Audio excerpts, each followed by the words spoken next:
బాప్తిస్మము తీసుకోవాలి అనుకున్న ప్రతి ఒక్కరికి కూడా ఆయన ఒక నియమం పెట్టాడు.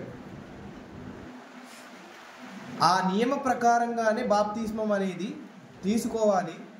అలాగే ఇచ్చేవారు కూడా ఆ విధంగానే ఇవ్వాలి. మరి ఎలా తీసుకోవాలండి అంటే, ఏవైతే విషయాలు మనము ఆయనను గూర్చి తెలుసుకోవాలో ఆ విషయాలను ఖచ్చితంగా తెలుసుకొనే మనము బాప్తిస్మం అనేది తీసుకోవాలి. ఒక పాపి రక్షింపబడాలి, దేవునిలోనికి రావాలి అని ఒక ఆలోచన కలిగి ఉన్నప్పుడు ఖచ్చితంగా దేవుని గూర్చిన జ్ఞానంలో దేవుని రాజ్యమును గూర్చి, అలాగే యేసుక్రీస్తు వారి నామాన్ని గూర్చి ఖచ్చితంగా తెలుసుకోవాలి. అయితే ఈ 2 పాయింట్లో ప్రాముఖ్యంగా ఒక పాపి రక్షింపబడాలి అంటే తనకు తెలియవలసిన ప్రాముఖ్యమైన 7 పాఠాలు ఏంటి అంటే, 1 దేవుని సంకల్పము, 2వది దేవుని చిత్తము, 3వది యేసుక్రీస్తు వారిని గూర్చిన సువార్త, 4వది బాప్తిస్మమును గూర్చిన అవగాహన, 5వది బాప్తిస్మములో 7 పాత్రలు, 6వది బాప్తిస్మము తర్వాత క్రైస్తవుని విధులు, 7వది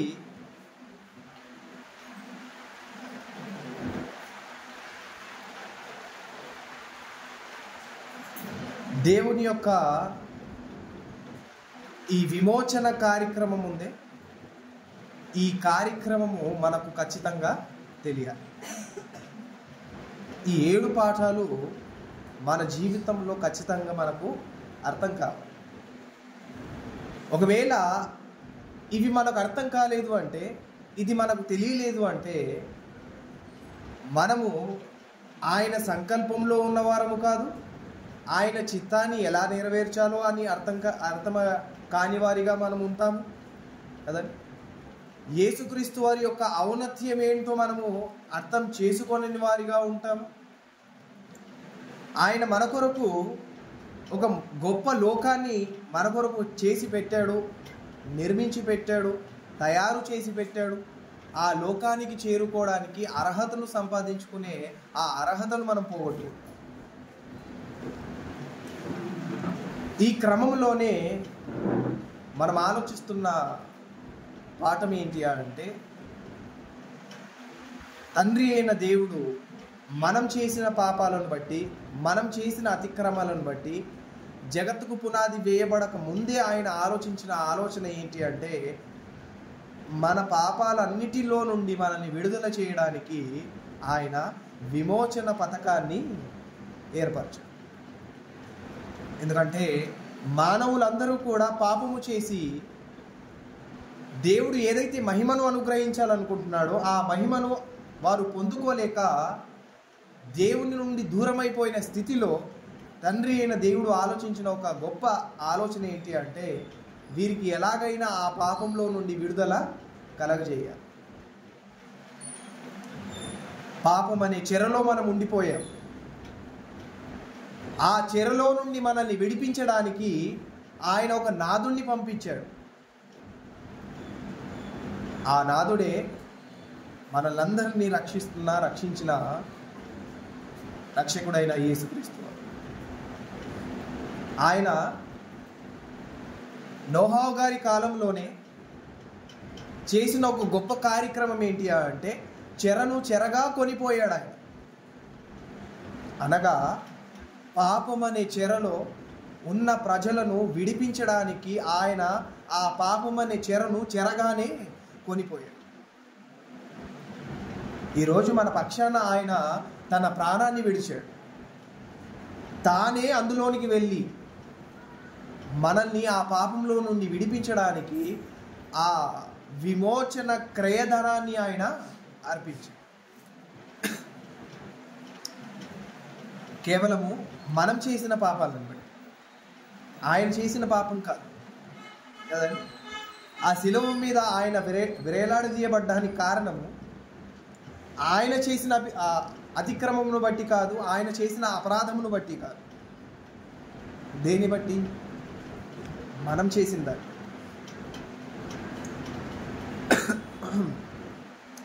నిస్వార్థంగా ఆయన తన ప్రాణాన్ని పెట్టి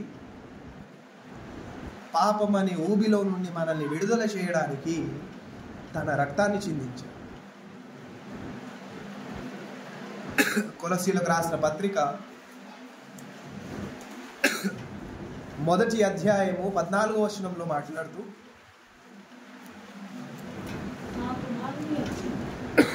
ఆ కుమారుని యందు మనకు విమోచనమును అనగా పాప క్షమాపణ కలుగుచున్నది. ఆయన అదృశ్య దేవుని స్వరూపి అయి సర్వ సృష్టికి ఆది సంభూతుడై ఉన్నాడు.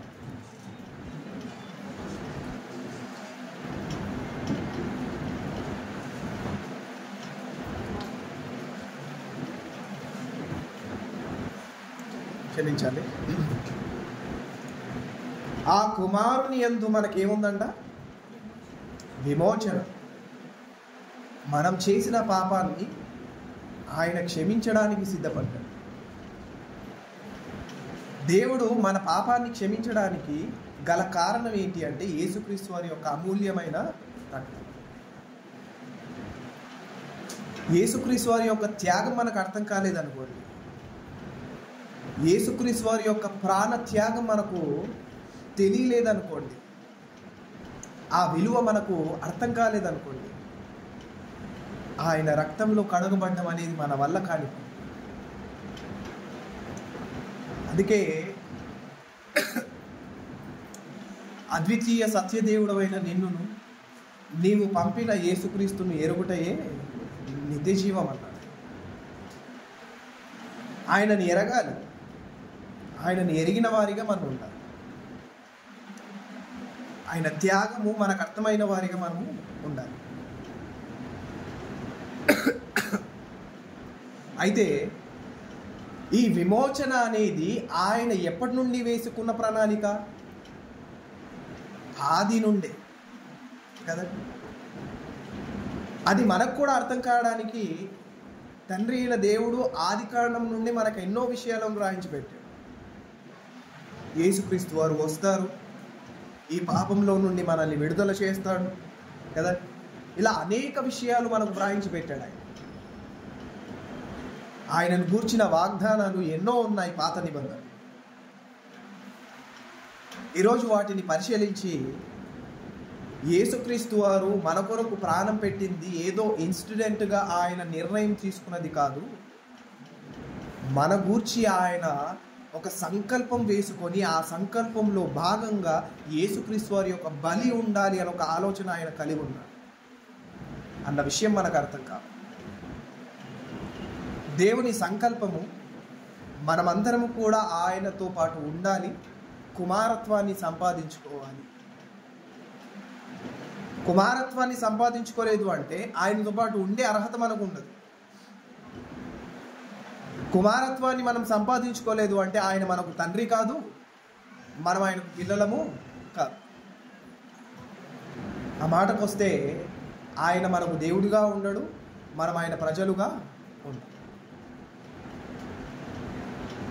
మనమందరము కూడా కుమారత్వాన్ని సంపాదించుకోవాలని ఒక ఆలోచనతోనే మనము చేసిన పాపాలన్నిటినీ కూడా మనలో నుండి తీసివేసి పరిశుద్ధులుగా నిర్దోషులుగా ఆయన ఎదుట నిలబెట్టాలని ఒక ఆలోచనతోనే యేసుక్రీస్తు వారిని ఆయన పంపించాడు. ఆదికాండం నుండి యేసుక్రీస్తు వారిని గూర్చిన ఆ వాగ్దానం, ఆయన వస్తాడు, ఈ పాప విమోచనలో నుండి, ఈ పాప పని ఊబిలో నుండి మనల్ని ఎలా విడుదల చేస్తాడు అన్న విషయాన్ని అప్పటి నుండే ఆయన ప్రవచనాలుగా తెలియజేసుకుంటూ వస్తున్న విషయాలు. ఆదికాండం 3వ అధ్యాయం 15వ వచనం.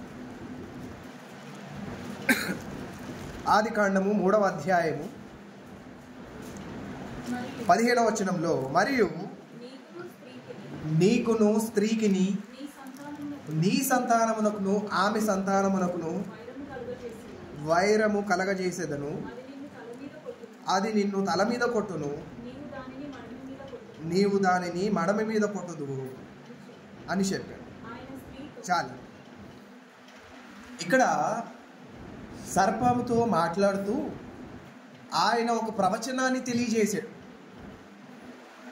ఏంటి ఆ ప్రవచనం అంటే, ఇదిగో నీ సంతానానికి స్త్రీ సంతానానికి ఏం కలుగుతుంది? వైరం.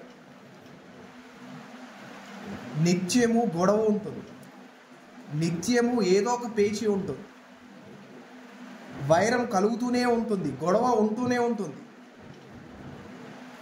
అయితే అది నిన్ను తల మీద కొట్టును, నీవు దాని మడమి మీద కొట్టు. అది అన్న దగ్గర 1 అన్న సంఖ్య ఉంది చూడండి, కనిపిస్తుందా? ఫుట్ నోట్లో ఏమని ఉంది? ఆయన కదా. అంటే ఆయన అని ఎవరి గురించి చెప్తాం మనము? ఒక వ్యక్తిని గురించి మాట్లాడతాం. అది అంటే ఏంటి? ఒక వస్తువుని గురించి మాట్లాడతాం కదా. అలా అపార్థం చేసుకోకూడదు అనేసి ఫుట్ నోట్లో రాయించి పెట్టాడు ఆయన. ఏమని? ఆయన నీ తల మీద కొట్టును, నీవు దాని మడమ మీద కొట్టు. యేసుక్రీస్తు వారు అపవాది విషయంలో చేసిన ఒక గొప్ప కార్యక్రమం ఏంటి అంటే, అపవాది యొక్క తలను చితక త్రొక్కడం. మనకు కూడా అదే బాధ్యత ఉంది కదా. దేవుడు మన నుండి కోరుకున్నది కూడా అదే.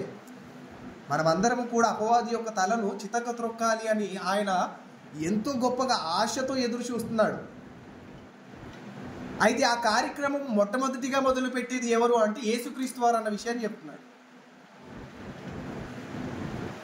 ఎందుకంటే మొట్టమొదటిగా తల మీద కొట్టింది ఎవరు? అపవాదిని మొట్టమొదటిగా తల మీద కొట్టింది ఎవరు? యేసుక్రీస్తు వారే కదా. ఆయనను గూర్చి మాట్లాడుతూ ఎప్పుడు మాట్లాడుతున్నారు ఈ విషయాన్ని ఎప్పుడు మాట్లాడుతున్నారు? ఈ సందర్భం ఏ కాలంది? అది ఆదమవ్వలు చేసిన పొరపాటును బట్టి ఆ సమయంలో మాట్లాడిన మాట. ఎవరిని గూర్చి? యేసుక్రీస్తు వారిని గూర్చి కదా. ఆది కాండం నుండే ఆయన మొదలు పెట్టాడు, యేసుక్రీస్తు వారు వస్తారు, అపవాది యొక్క తల మీద చితక త్రొక్కుతాడు కదా. ఈ ప్రవచనము ఆయన నెరవేర్చిన వాడుగా ఉన్నాడు. భవిష్యత్ జ్ఞానం, భవిష్యత్తులో ఆయన నెరవేరుస్తాడు అన్న విషయాన్ని మాట్లాడుతూ ఆయనను గూర్చిన ఒక ప్రవచనాన్ని తెలియజేశాడు ఆయన. ఇదే కాదు, ఇంకా ముందు మాటల్లో చాలా ఉన్నాయి. 12వ అధ్యాయం ఆదికాండము 12వ అధ్యాయము 1 నుండి 3 వచనాలను మనం ఒకసారి పరిశీలిస్తే, యెహోవా నీవు లేచి నీ దేశము నుండి నీ బంధువుల యొద్ద నుండి నీ తండ్రి ఇంటి నుండి బయలుదేరి నేను నీకు చూపించు దేశమునకు వెళ్ళుము. నిన్ను గొప్ప జనముగా చేసి నిన్ను ఆశీర్వదించి నీ నామము గొప్ప చేస్తును. నీవు ఆశీర్వాదముగా నుందువు. నిన్ను ఆశీర్వదించే వారిని ఆశీర్వదించేదను, నిన్ను దూషించు వారిని శపించేదను. భూమి యొక్క సమస్త వంశములు నీ యందు ఆశీర్వదింపబడి ఉండునని అబ్రహాముతో అనగా కదండి.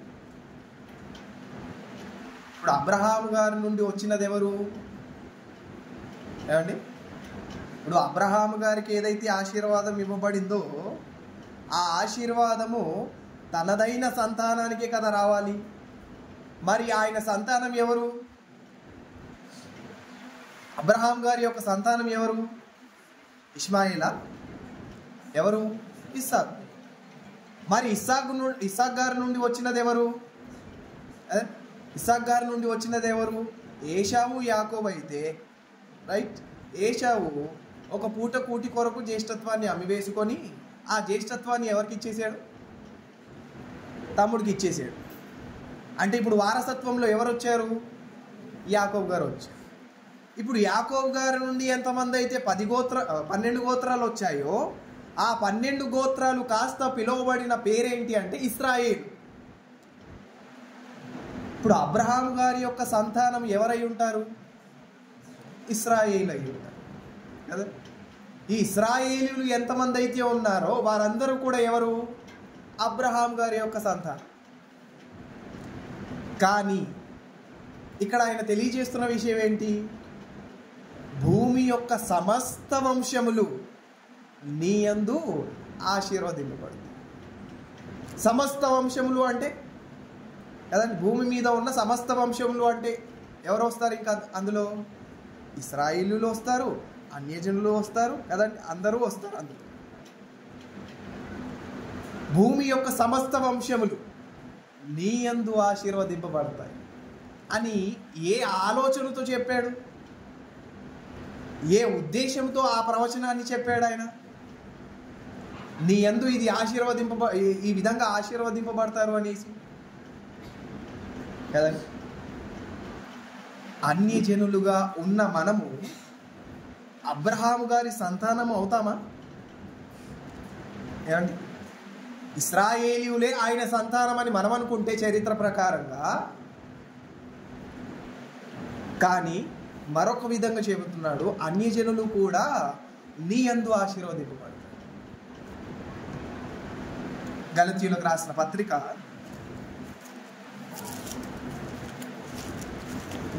రాసిన పత్రిక 3వ అధ్యాయము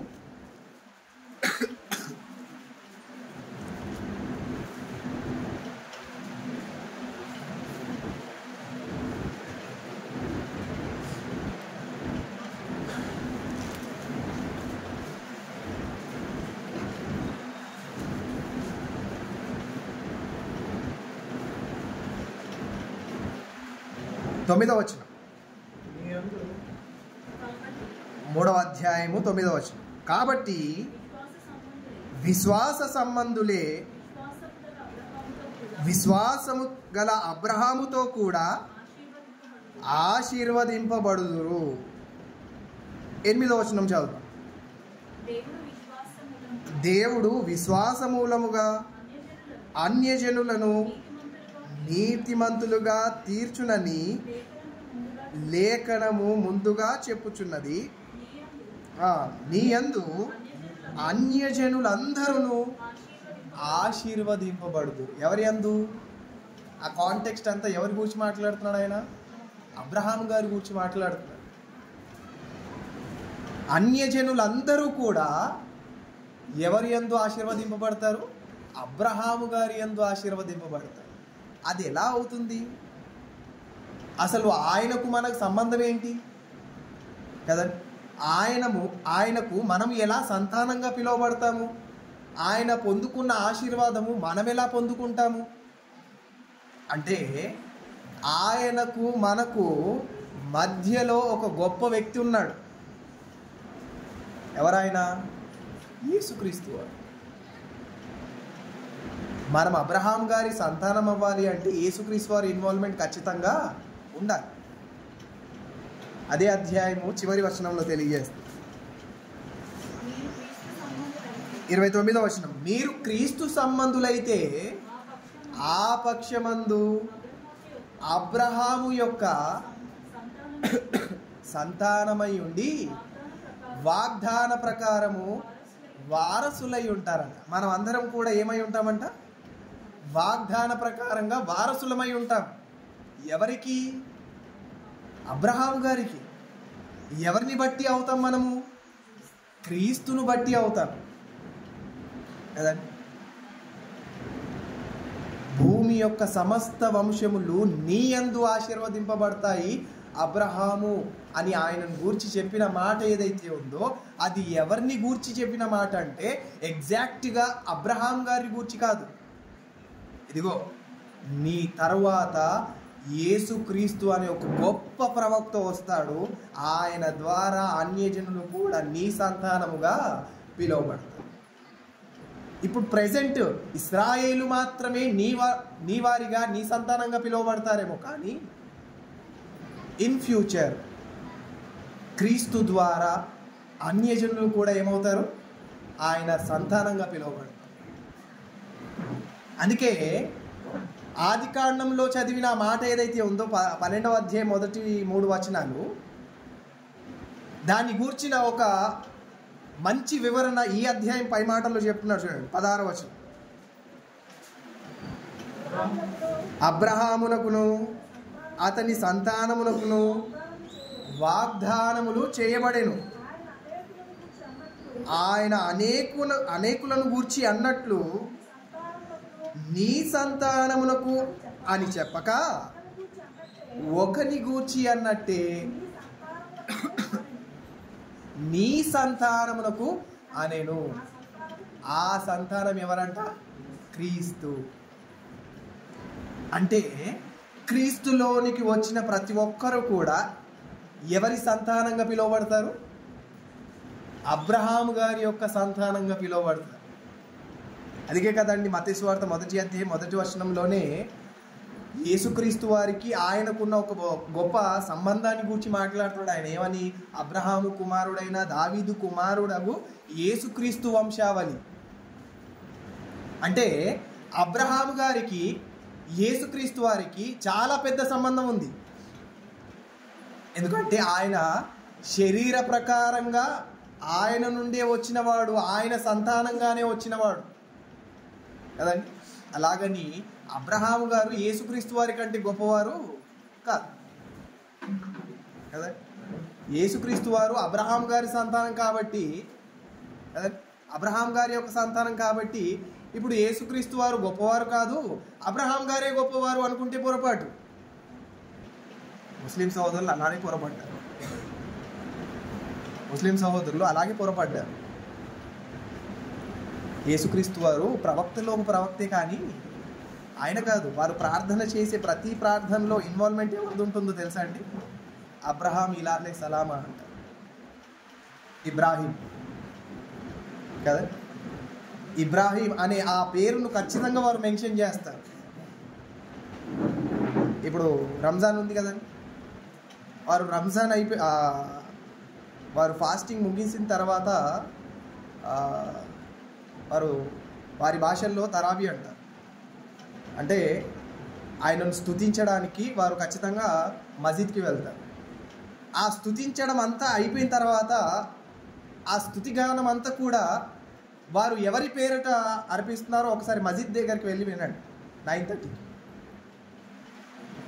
ఎవరి పేరిట వేస్తున్నారో అక్కడ మీకు అర్థం అవుతుంది. ఖచ్చితంగా దావూద్ అన్న పేరు మనకు వినిపిస్తుంది, అలాగే ఇబ్రాహీం అన్న పేరు మనకు ఖచ్చితంగా వినిపిస్తుంది. మరి ఈసా అలైహిస్సలాం అంటే యేసుక్రీస్తు వారు. మరి ఆయన ఏం చేశాడు కదండి?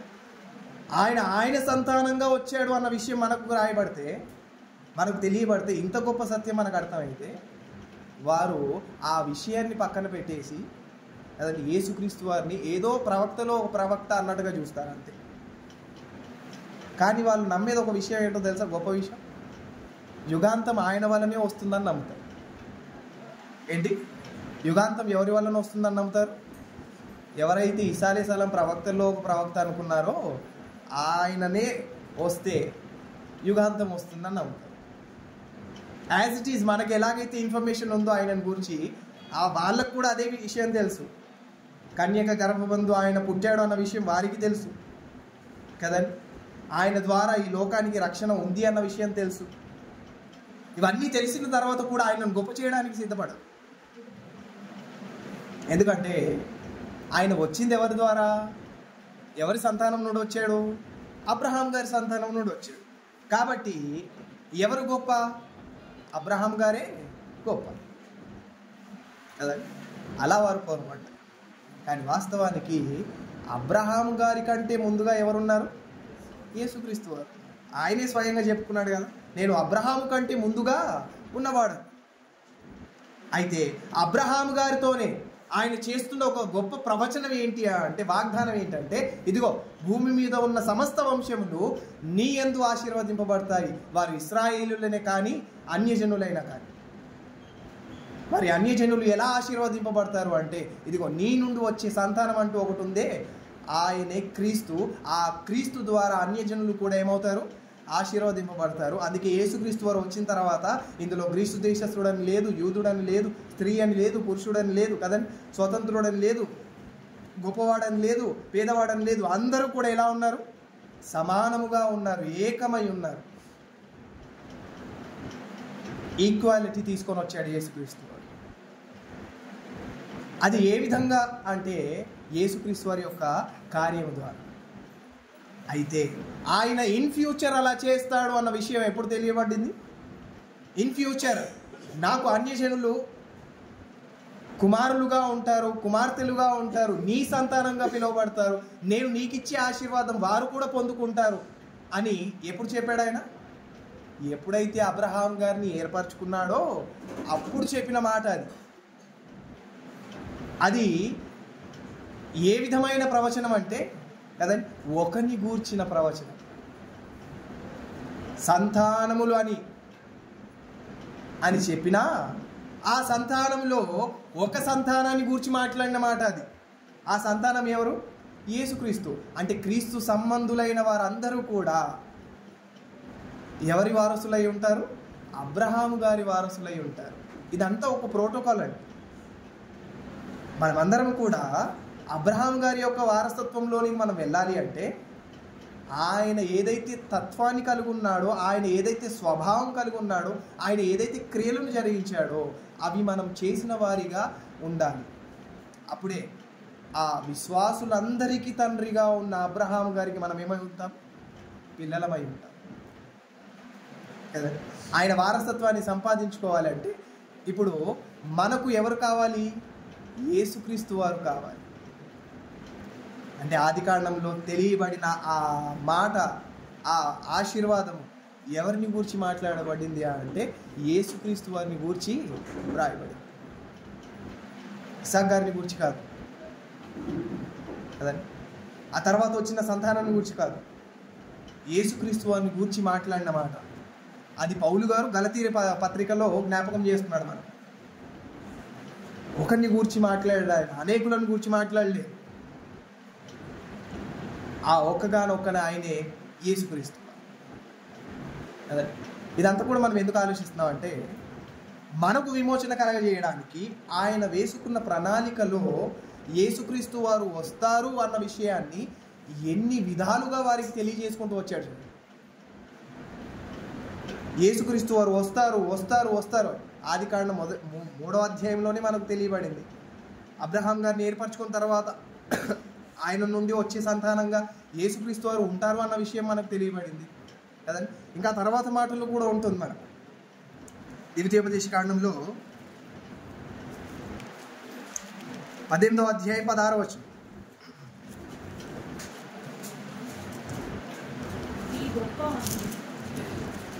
ద్వితీయోపదేశ కాండం 18వ అధ్యాయం 16వ వచనం. ఈ గొప్ప అగ్ని నాకును ఇంకా కనబడనుకుండు గాక అని చెప్పి తిని, ఆ సమయమున నీ దేవుడైన యెహోవా నీవు అడిగిన వాటన్నిటిని చెప్పున నీ దేవుడైన యెహోవా నీ మధ్యను నా వంటి ఒక ప్రవక్తను నీ సహోదరులలో మీ కొరకు పుట్టించును. ఆయన మాట నీవు వినవలేదు. కానీ ఎవరితో చెప్తున్నారండి ఇది? ఎవరితో చెప్తున్నారు? మోషే గారు ఇశ్రాయేలులతో చెబుతున్న మాట, ప్రవచనం ఏంటి అంటే, ఇదిగో నా వంటి ప్రవక్త మీలో నుండి ఏమవుతాడు? పుడతాడు. నా వంటి ప్రవక్త ఒకడు పుడతాడు. ఆయన ఎవరో కాదు, యేసుక్రీస్తు కదండి.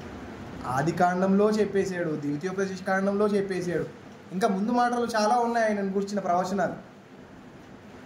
ఆయన వస్తాడు, ఇలా చేస్తాడు, ఇలా ఉంటాడు కదండి, ఇదంతా జరిగిస్తాడు అని ఎన్నో ప్రవచనాలు ఆయనను గూర్చి వ్రాయబడి ఉన్నా ఇశ్రాయేలీయులు చేసిన ఒక గొప్ప పొరపాటు ఏంటి అంటే ఈయనే ఆయన అని వీరు నమ్మలేదు. ఈయనే ఆయన, ఏ రక్షకుడినైతే పంపిస్తానన్నాడో ఆ రక్షకుడు ఈయనే అని నమ్మడానికి వారు సిద్ధపడలేదు. ఆయనను గురించిన ప్రవచనాలు గ్రంథంలో ఎన్నో వ్రాయబడ్డాయి, కానీ వాటిని పట్టించుకోలేదు. చివరిగా ఒక మాటను చూసుకొని మనం ముగించుకుందాం. సమూయేలు 2వ గ్రంథం 7వ అధ్యాయం. సమూయేలు 2వ గ్రంథం 7వ అధ్యాయం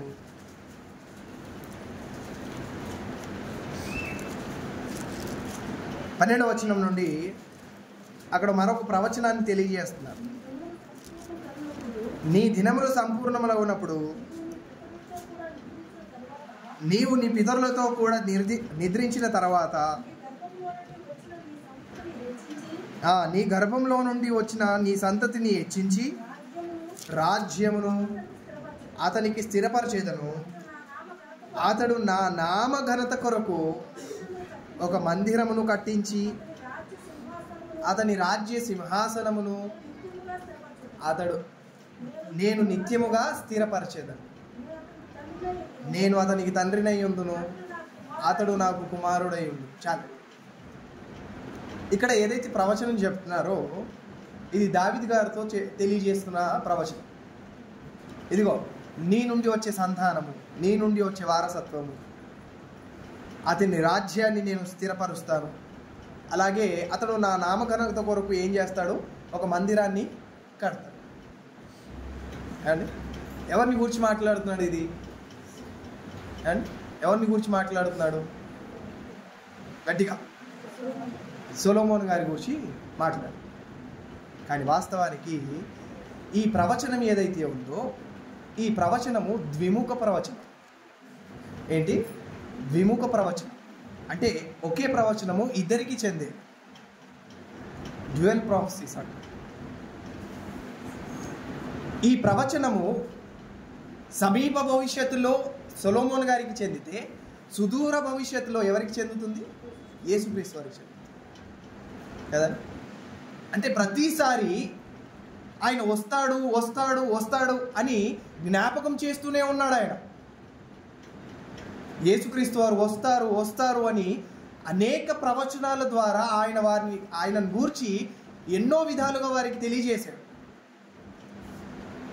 వారు ఆయనను గూర్చి ఎదురు చూశారు, కానీ ఆయనే వచ్చినప్పుడు ఆయనను గుర్తుపట్టలేదు కదండి. అంటే యేసుక్రీస్తు వారు వస్తారు, మనకు ఈ పాపంలో నుండి విడుదల కలగజేస్తాడు, విమోచన క్రయధనముగా ఆయన తన రక్తాన్ని చిందిస్తాడు అని ఎన్ని మాటలు గ్రంథంలో ఆయన ఆధారాలుగా పెట్టి ఉంచాడు చూడండి. అంటే ఇన్స్టెంట్గా ఆయన తీసుకున్న నిర్ణయం కాదు యేసుక్రీస్తు వారి బలి అవ్వడం అనేది. యేసుక్రీస్తు వారు ఏదో పుట్టారు కాబట్టి ఆయనను బలి చేయాలి, ఆ బలి ద్వారా వీరందరికీ విమోచన కలగజేయాలి, ఇది కాదు. ఆయన ప్రణాళిక వేసుకున్నాడు. ఆ ప్రణాళికలో భాగంగా ఈయన ఉండడానికి ఎన్నో ప్రవచనాలు రాయించి పెట్టాడు. అందులో ఈ ప్రవచనం అతి ప్రాముఖ్యమైన ప్రవచనం. దీని గురించి ఇంకా వివరంగా నెక్స్ట్ వీక్ ఆలోచించడానికి మనం ప్రయత్నం చేయాలి. ఆయన మనకు విమోచన కలగజేయడానికి వేసుకున్న ప్రణాళిక ఎంత గొప్పగా ఉంది చూడండి. ఎక్కడ కూడా ఇన్ఫర్మేషన్ ఆయన విడిచిపెట్టకుండా ఉండలేదు కదండి. ఆది కాండంలో ఇన్ఫర్మేషన్ ఇచ్చాడు, ఇశ్రాయేలులకు ద్వితీయోపదేశ కాండంలో ఇచ్చాడు కదండి. మోషే గారి ద్వారా కూడా ఆయన తెలియజేశాడు. ఇంకా ఇక్కడ సమూయేలు గ్రంథంలో కూడా మనకు తెలియబడుతుంది. ఇంకా ముందు మాటల్లో కూడా ఉన్నాయి, యెషయా గ్రంథంలో, ఇర్మియా గ్రంథంలో, దానియేలు గ్రంథంలో. మాటి మాటి జ్ఞాపకం చేస్తూనే ఉన్నాడు. ఎందుకంటే మీరు చేసిన పాపాన్ని బట్టి ఆయన ఒకరోజు బలి అవుతాడు బలి అవుతాడు బలి అవుతాడు అని ఆయన జ్ఞాపకం చేశాడు. ఆయన బలి అనేది ఏదో సహజంగా జరిగినది కాదు కదండి. ఏదో మనుషులు అనుకుంటే ఆ సమయానికి ఆయన మీద ఒక నేరస్థాపన ఏదో మోపించేసి చంపేసింది కాదు. మనకు పాప విమోచన కలగజేయడానికి ఆయన వేసుకున్న ఒక గొప్ప ప్రణాళిక. కాబట్టి మనమందరము క్రీస్తు యొక్క ఔన్నత్యాన్ని ఎరిగి ఆయన త్యాగాన్ని ఎరిగిన వారిగా మనం ఉంటాం. ఇంకా నువ్వు తెలుసుకోవాల్సిన విషయాలు చాలా ఉన్నాయి. నెక్స్ట్ వీక్ తెలుసుకోవడానికి మనం ప్రయత్నించేద్దాం. కళ్ళు మూసుకొని ప్రార్థన చేసి. మహాపరిశుద్ధుడు అయిన మా కన్న తండ్రి, దేవ పరిశుద్ధుడా, మమ్మల్ని ప్రేమించి మాకు ఇచ్చిన ఈ గొప్ప అవకాశాన్ని బట్టి మీ కృతజ్ఞతలు తండ్రి. మీ కుమారుడైన యేసుక్రీస్తు వారి యొక్క అమూల్యమైన రక్తము ద్వారా మా పాప విమోచన కలగజేసి ఇటు రీతిగా మీ సముఖమందు చేరడానికి మాకు ఇచ్చిన అవకాశాన్ని బట్టి మీ కృతజ్ఞతలు తండ్రి. మీ కుమారుడైన యేసుక్రీస్తు వారు వస్తారు, ఆయన మా కొరకు ప్రాణం పెడతాడు. ఆ ప్రాణ విమోచన ద్వారా, ఆ ప్రాణము ద్వారా మాకు పాప విమోచన కలగడం అనేది ఏ విధంగా ఉంటుందో తండ్రి, మీరు ప్రవచనాల ద్వారా ఏ విధంగా ఆయన గూర్చి తెలియజేశారో వాటిని అన్నిటిని కూడా మేము పరిశీలిస్తున్నాం తండ్రి. ఈ పరిశోధనలో మాకు తోడుగా ఉండి మమ్మల్ని నడిపించిన విధానమును బట్టి మీకు కృతజ్ఞతలు. ఇంకను మీ కుమారుడైన యేసుక్రీస్తు వారిని గురించి తెలుసుకోవాల్సిన విషయాలు చాలా ఉన్నాయి. వాటిని అన్నిటిని క్రమంగా తెలుసుకొని క్రీస్తు ఔన్నత్యాన్ని ఎరిగిన ప్రజలుగా మేమందరం కూడా ఉండేలా సాయం చేస్తారని కోరుకుంటూ ప్రతి విషయంలో మీ కృతజ్ఞతాస్తుతులు చెల్లించుకుంటూ రక్షకుడైన యేసుక్రీస్తు వారి పేరట ఈ ప్రార్థన అడిగి వేడుకుంటున్నాం తండ్రి. ఆమేన్. అందరికీ